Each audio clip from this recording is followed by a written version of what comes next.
close, fewer customers are stopping for a drink at Great Britain's pubs. As a result, owners are getting very creative to boost their numbers. They're starting beer pong and axe-throwing competitions to help lure in customers. USATODAYLONDON. British writer George Orwell described the perfect pub in 1946 uncompromisingly Victorian. In winter there is generally a good fire burning, always quiet enough to talk. The barmaids know most of their customers by name, yet many of today's patrons seem to think that's not exciting enough. So to stay in business, pub owners are offering new attractions and games that range from ping-pong to axe-throwing competitions to draw customers. It used to be that a pub was a smoky, poky little rumour venue, said Thomas Rose, an expert on the leisure and restaurant trade at Cushman & Wakefield, a real estate consulting firm. Now we have all these different genres of pub. Britain had 69,000 pubs in 1980, and is now down to 50,000, according to the British Beer and Pub Association.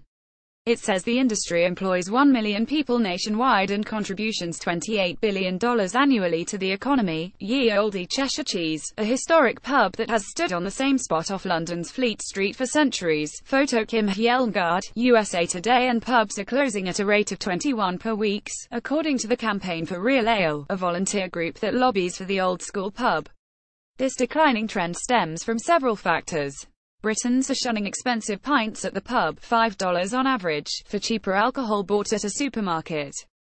A 2007 ban on smoking, less disposable income, a high tax on beer and a move toward healthier lifestyles have also contributed to the pub's slow demise.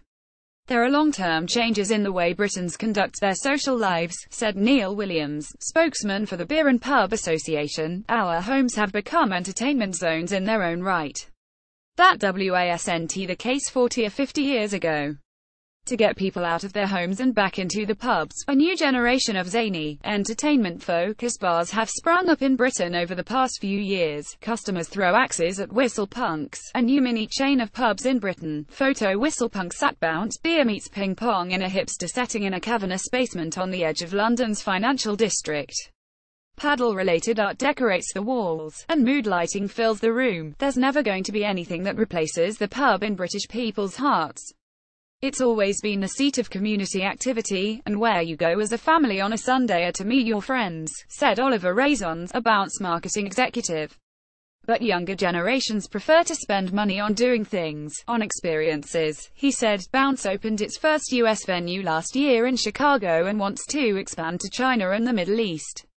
In Britain, it will soon open an enhanced golf pub, adding to the nation's growing taste for a round of drinks while playing a round of mini-golf. Swingers, a 16,000-square-foot social experience bar with acres of artificial foliage and a gin terrace, opened near London's Gherkin skyscraper in May 2016 for mini-golf enthusiasts. Similarly, junkyard golf clubs in Manchester, London and Oxford have offered food and booze for more than a year. Whistle Punks, in Birmingham and London, allows you to throw an axe toward a target down an enclosed lane. You can have a drink as well, after your final throw. The main room of Bounce, a ping-pong pub in London. Photo Bounce. We're trying to stand out from the crowd, said Mike Televentu, a spokesman for Sing Pong in London's trendy East End.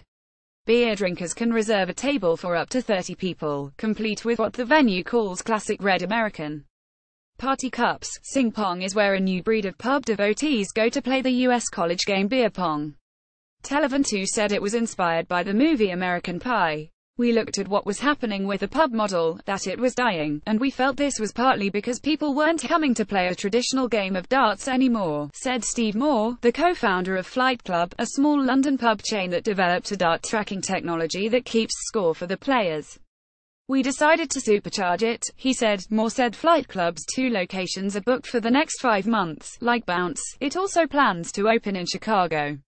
While British pubs have traditionally been male-dominated places, about half of Flight Club's patrons are women, he said. We spent a lot of money on toilets.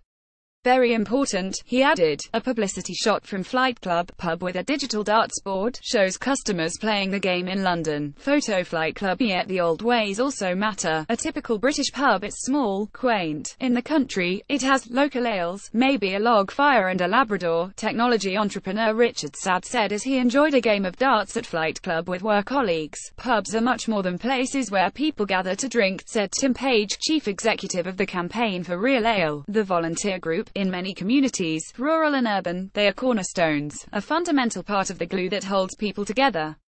Merit Masika, assistant manager of Ye Olde Cheshire Cheese, agreed.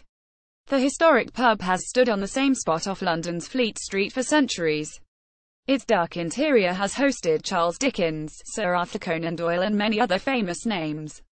It had to be rebuilt after it was destroyed in the Great Fire of London in 1666. You come here to have good time. There is no internet. There is no music. You sit down and have a chat. You don't come here to browse on Facebook, she said. An upstairs room in Ye Olde Cheshire Cheese pub in London. On October 11, photo Kim Hjelmgaard, USA Today. Reader share this story https usat.ly2x7nerks.